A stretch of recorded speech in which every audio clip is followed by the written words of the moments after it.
Welcome to Think Big with Dan and Qasim. Join hosts Dan Melnick and Qasim Masood as they explore big ideas, limitless possibilities, and engage with visionaries, entrepreneurs, and thought leaders who dare to dream big, get inspired, motivated, and find practical tips for personal growth. Think big, dream bigger, and ignite your potential. All right, welcome back, everybody. Our guest today, Malcolm Greenberg. Malcolm, please tell us where you are in the world and what you do for a living. Sure. I am based in Cranberry, New Jersey. That's where our U.S. headquarters is located. And I am the Chief Sweetener Specialist for Adallen Nutrition. Adallen Nutrition is the North America sales office for Hunan Weicheng Biotech. Hunan Weicheng Biotech is one of the top manufacturers in the world of monk fruit. And as the Chief Sweetener Specialist, or as if you've seen, as Effie or others have seen me on LinkedIn, I'm the monk fruit guy. And I share the gospel of monk fruit to everyone that listens. That's amazing. So yeah, that's what I want to hear about. So I'm sure I've probably had things with monk fruit, and in my life, I probably just didn't even know. Maybe I didn't read the label close enough. So could you tell us about what kind of differentiates these monk fruit sweetener products, maybe from things like traditional sugar or like aspartame, or even like, I know stevia is something you work with, but what is it kind of different than some of the more traditional sweeteners that maybe are more like household names? So monk fruit is quote unquote relatively new to the industry, even though monk fruit's been a thing over in China for literally centuries. I would say that probably late 20th century, I'm aging myself here, late 1990s, early 2000s, a multinational company, it escapes me at the moment which one, wanted to commercialize monk fruit. Stevia had been a big thing, late 80s, early 90s. Artificials have been around for a while. Your saccharin, your aspartame, ACE-K, and then, of course, sucralose is the quote-unquote 800-pound gorilla when it comes to artificial sweeteners. Monk fruit was being commercialized. It didn't really get too far because it was just very labor-intensive, and our owner was one of the original people on the team to commercialize monk fruit. One or two other companies formed. We're, I think, the second or probably the third company globally that started with monk fruit. And monk fruit itself is a zero sugar, very low to zero calorie, natural high-intensity sweetener. So basically, for years, everybody loved sugar. Sugar tastes great. But we have a bad tendency globally, not even in the U.S., to have a little more than we should. You see all over the news, added sugars everywhere. And for decades, people have been wanting to keep the sweetness without the calorie. The biggest challenge has been when you pull sugar out of a product, two things happen. You lose your sweetness, you lose your bulk. Sweetness, easy to do. Bulk, not so much. So in the case of monk fruit, again, it's natural because it's a fruit. It's an actual fruit. It's a little larger than a lime per se. Can get larger, but really depends on where in the harvesting season. And it's a great product. And basically what we do is it comes in a couple different formats. To your point of, is it in items you don't know? Probably. It's way down on the ingredient statement because it's so sweet.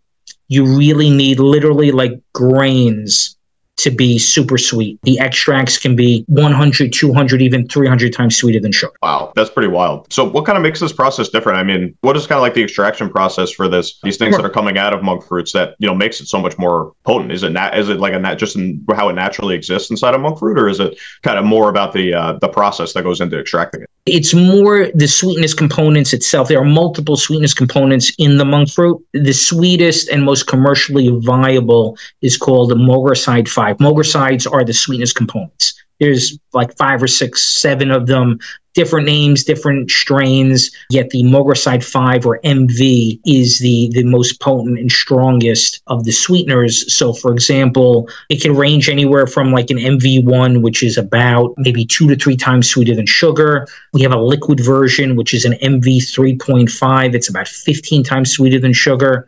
So literally you need just 2-3 drops, and your cup of coffee, your tea, or whatever you're having is significantly sweeter than sugar. Then it goes all the way up to an MV50 or an MV60, which can be anywhere between 250 to 350 times sweeter than sugar. At that point, consumers would not know the difference. So it really depends on what your applications are. And monk fruit goes best in literally any food, any beverage, any nutritional supplement that if you're looking to reduce sugar, reduce calories, but still really keep your sweetness, monk fruit's really the best way to go. Yeah, that's awesome. I mean, it seems like, and correct me if I'm wrong, as a biotech company, I assume you're mostly B2B, working with distributors of food or maybe manufacturers of food at a larger scale. It doesn't seem like something that, as of yet, hope maybe we will, something that's more like a household, like, people keep sugar packets and maybe even stevia packets. They really love their stevia, coffee bars and their teas and stuff like that. Have you seen any progression of that, kind of like, becoming a more like household name? Because like I said, I mean, this is the first time I'm hearing of it, and I'm sure it's something that other people consume as well, but you think there's room for growth on kind of the more like consumer side of like having it as just like an everyday sort of companion to their coffee, tea, or maybe other things you're trying to sweeten and cut out the sugar? 100%. Currently, if you go on Amazon right now or walk into Whole Foods, or even, again, I'm not sure where you're located. I'm located in Jersey. So we've got ShopRite and we've got a couple of the other supermarkets. But basically, you can go into any supermarket and odds are there's likely at least one, maybe two brands that are monk fruit derived. And to go back to what I had said earlier, when you pull sugar out of something, monk fruit's great with sweetness, but it doesn't have any bulk. So in the case for consumer use, if you want to be able to bake with it or put it in have something of substance, breads, cookies, brownies, or if you're into your own chocolates, or if you're making stuff in the house, you can use just monk fruit, but you need some other bulking agent, or you can get an all-in-one, which we sell to the food and beverage, basically retailer co-packers. We don't have our own brand, but we have multiple companies that will take our product and either blend it with other ingredients or maybe just repack and put it on Amazon or on the store shelves. So that usually can be blended with erythritol. Monk fruit erythritol is a perfect one-to-one to sugar. If let's say your recipe calls for 5 grams of sugar, use 5 grams or 5.5 grams of the monk fruit erythritol. Very few people will really notice the difference. It functions almost the same way.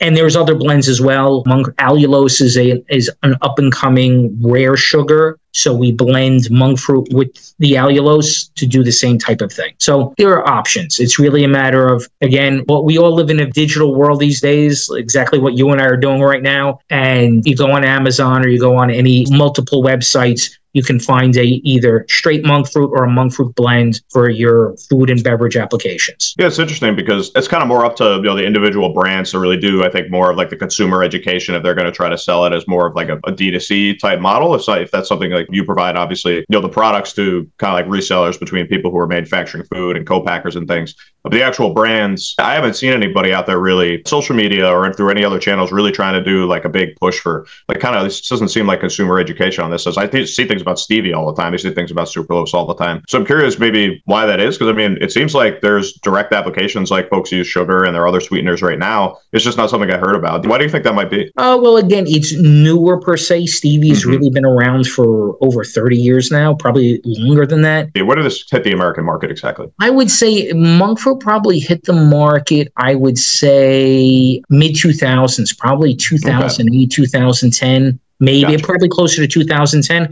So we're talking about under 20 years, while stevia, and forget the artificials because they've been around since the 70s. How people still use sodium saccharin's beyond me, but hey, it's tabs long buried, dead and buried, but it's still in a lot of toothpastes and items like that, mouthwash.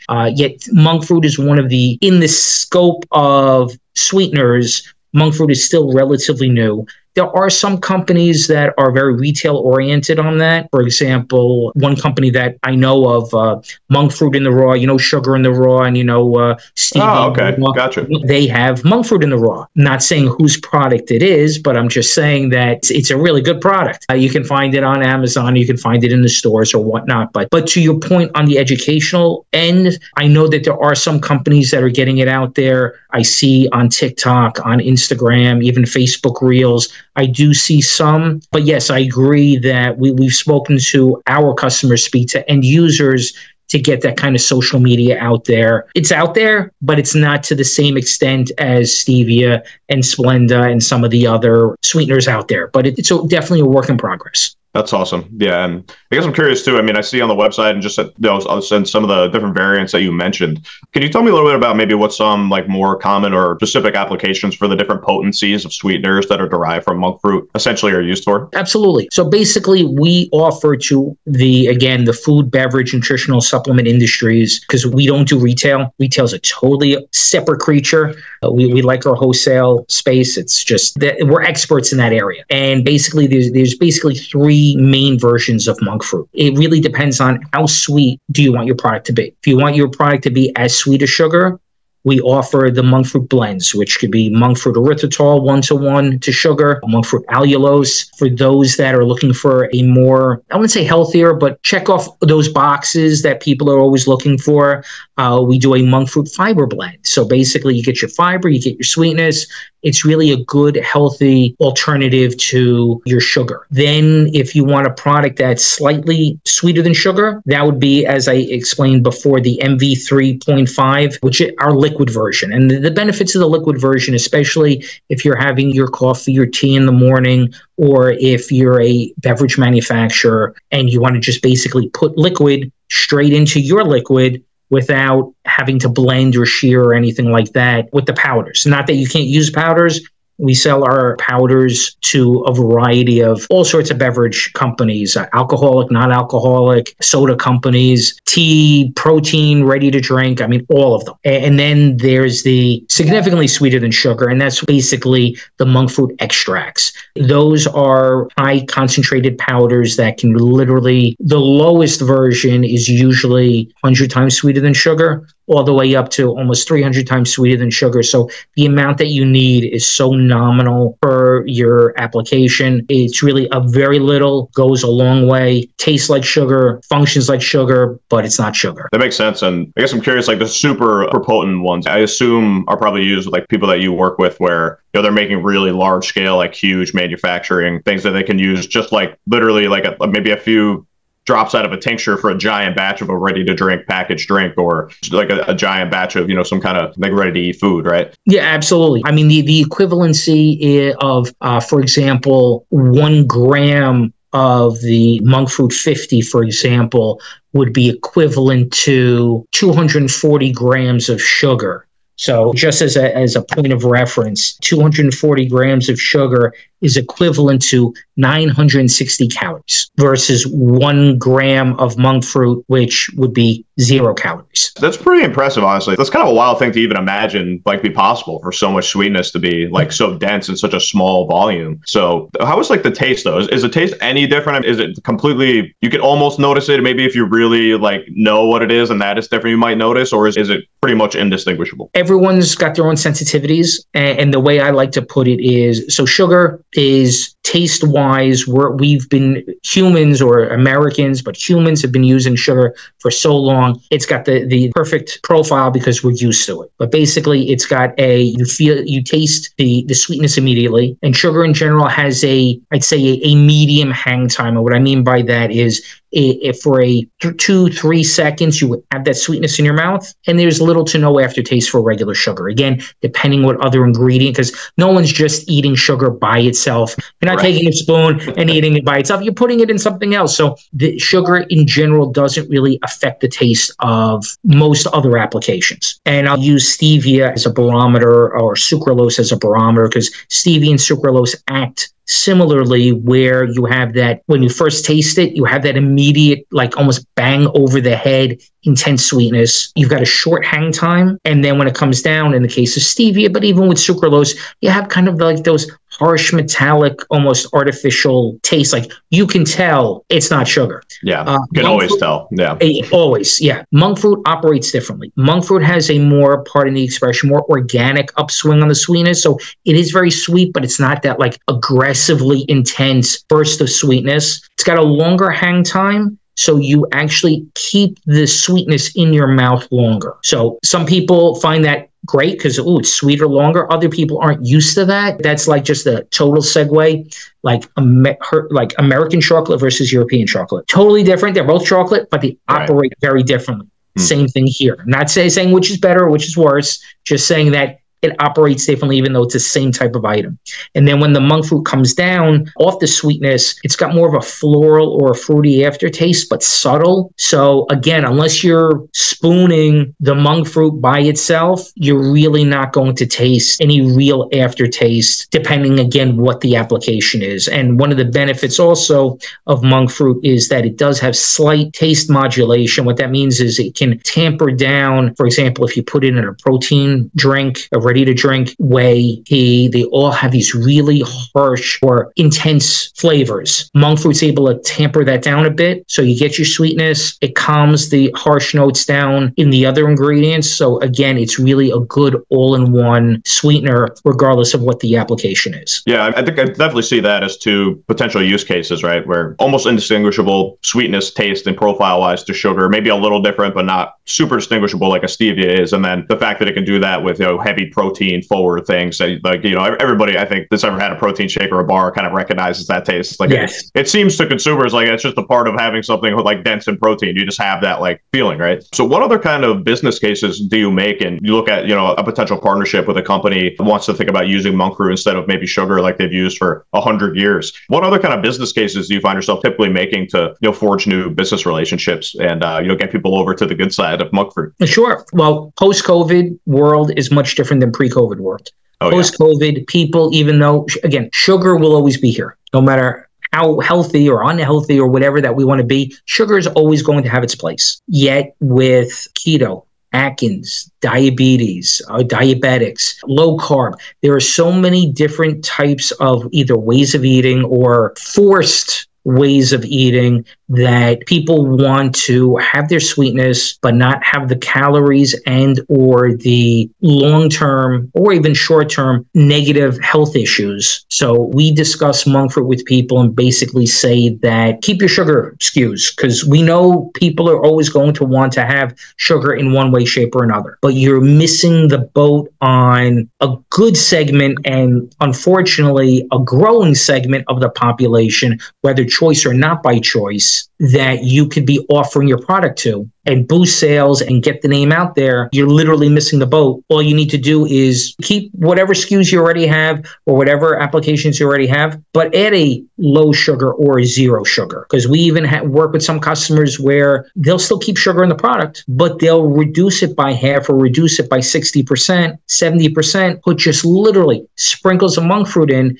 So you still have your bulk, you still have your body, you still have your sweetness, but instead of just rounding numbers, instead of a 120 calorie drink or cupcake or whatever, now it's 60 calories, it's 50 calories. You're literally enabling people to, I'm not saying eat more. I mean, that may be from their point of view, but again, we're in this business to help people get healthy. That definitely makes sense. And for somebody to be able to go from, maybe they can say something, the product's been around for 50 years, you could say like, now it's half the sugar, same taste. That's a very common thing that you see. Is like now it's like, now half the calories, like, no, you're not giving up any of the taste. And that's really interesting. I was just curious for like, and it seems like things that are happening, like after you work with your co-packers or your wholesalers, it seems to be like the end of that funnel tends to go more towards like health conscious brands already, would you say? Like protein maker, like protein shake and bar makers and things that are already purporting to be like low calories, or maybe they're like advertising as keto. Do you find that's where kind of most of your supply ends up in the market? I wouldn't say most of the supply. Okay. Again, the beauty of our product is that sugar reduction or lower calories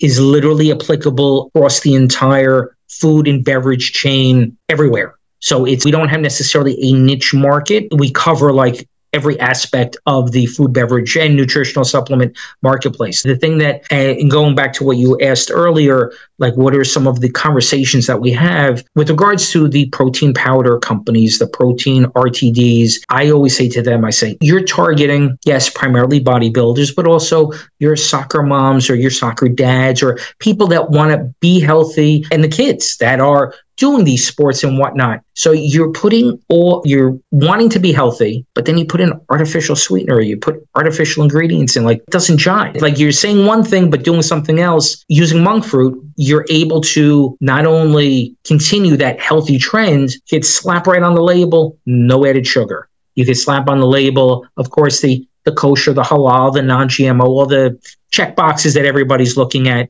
but again, the totality is that we're here, and a lot of the food, beverage, nutritional supplement companies are wanting to put out products that are healthy, have a healthy halo to help people be healthy. Putting in artificial ingredients, not really the way to do it. Yeah, I think, I mean, that was obviously like the first major push. I think people adopting a more overall, just like more health conscious way of shopping at the grocery store, even the banning, like even getting like takeout foods was like just going back to the natural, I think is really like what it comes down to for most people, whether or not you're keto or vegan or want to be plant-based or whatever it is. I think the first thing people look for, it's not even organic really anymore. I think what people really look for at the end of the day in a market of like so many labels and all these things is just that it's natural. Everything is naturally derived. It's probably going to be okay, bar allergens. And if you have those things, like, of course you look. But if it's not something that you're concerned with, I think people really just are going back to like, you just want natural. We don't want like crazy long names and the ingredients. I like to be able to pronounce it. That would be helpful. If it's over 15 letters, probably, if you're looking for natural, that's probably not it. Right? So how do you find, like, if one of your products specifically is on a label for something, what does it actually say on there? Does it say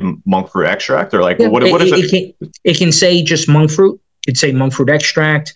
With regards to liquid, it says monk fruit juice concentrate. So it's really recognizable, but again, it's way at the bottom. And that's not necessarily a negative. It's just the way ingredient statements are. It goes from the largest used ingredient down to the lowest used ingredient.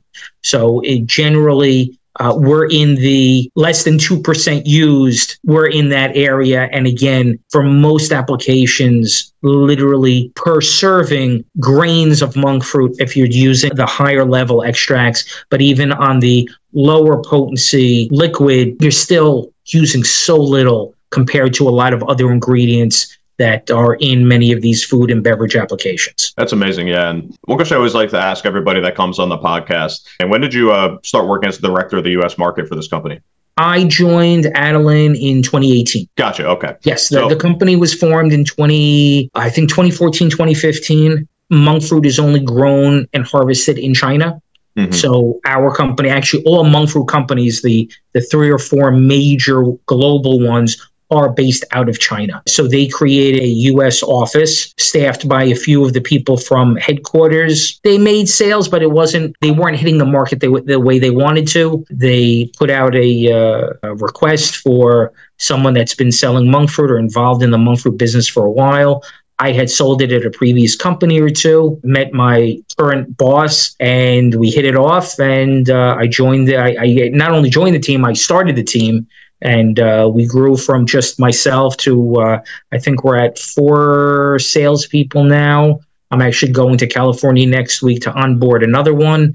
So we're, over the last 6 years, growing nicely. I hate to put it this way, but while COVID was a horrible thing, it was actually pretty good for business. Yeah, I hear that a lot. I hate to say it that way, but no, it's so true. Yeah, it allowed people or forced people to reconsider their lifestyles, lack of a better word, and that enabled us to really, especially when people were home for a year and change, and they wanted to work out or they wanted to do stuff in their house, or cook on their own and do on their own and really monitor the ingredients that they were putting in. Monk fruit that we sold to the food and beverage and even the repackers it just been going up from there. Yeah, that makes sense. And yeah, I mean, it is obviously a terrible travesty of a time. I think a lot of people just picked up some really bad habits during that time. I mean, that's one of like the biggest things you hear about the aftermath of COVID is like, obviously alcoholism was on a serious rise. Right. The dependency on prescription drugs was going up crazily.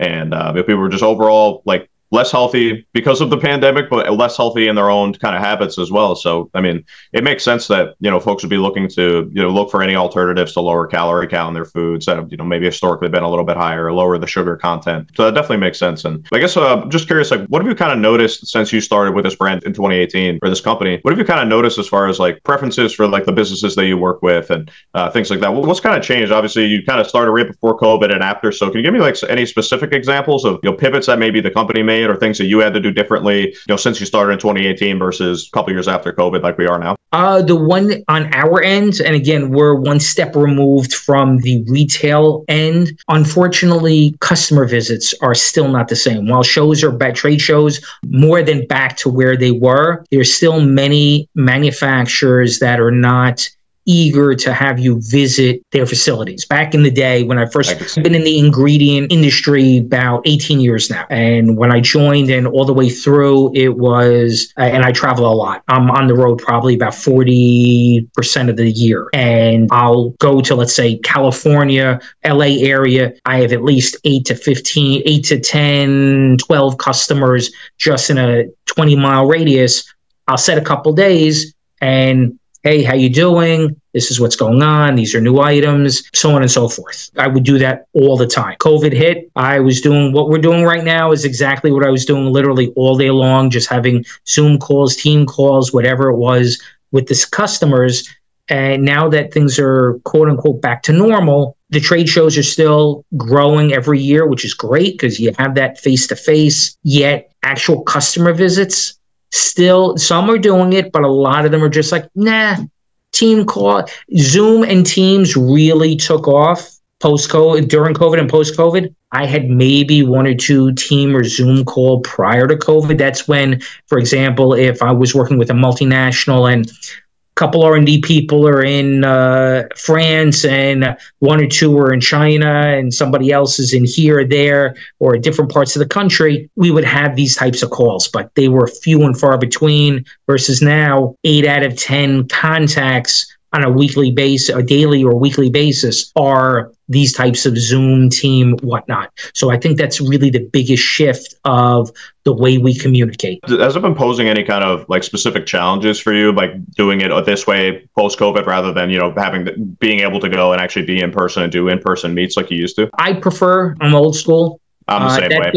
That face-to-face, shake the hand, sit across the desk. They're looking at their computer. I've got my laptop. We can be, all right, these are the items, these are the prices, this is the benefits, the cons, all of that stuff. You get that vibe. You don't get a vibe. Again, I'm enjoying this conversation with you and you seem like a good guy, but when you're sitting across the table, eye to eye, and you got that in-person vibe, you can't replicate that over the computer. Yeah, no, it's absolutely true. I definitely get that too. And it's interesting all the kind of different ways this kind of experience of what we're doing now. Zoom is obviously like the most traditional kind of direct, just like having conversation, video or not, maybe sometimes even it's just audio.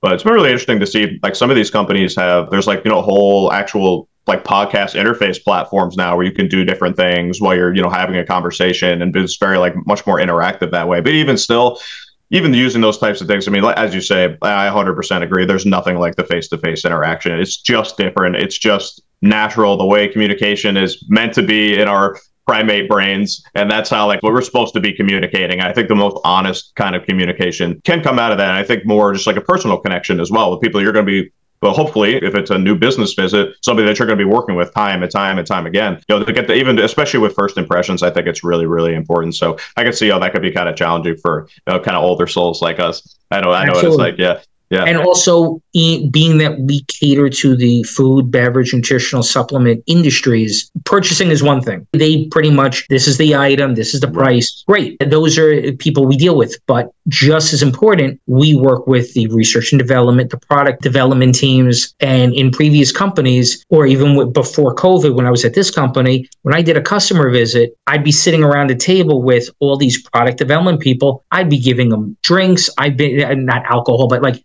monk fruit infused soda or monk fruit infused water, chocolate, stuff that they can touch and feel and work with. We haven't developed like transporter technology or a way to get it through to Zoom to be able to, that connection also, physicality is totally lacking. And again, we can send samples, but it's just not the same thing as walking around the table. So what'd you think? How do you feel when everyone's right there? We kind of feed off of each other, no pun intended, to really see where things are going. And that's really where the magic happens, because people are discussing, I liked the flavor, I didn't like the flavor. Maybe if you add more, take out a little, and then you can get a real dialogue and a feeling going. None of that happens virtually. It's so true. It's so true. And as much as, it seems to be a lot of folks are, opening themselves back up to the opportunity to be having, in-person meetings. I try to do that as much as possible. And I know there's still, especially in certain like geographic areas of the world, they're still, even regulatorily, like still very strict.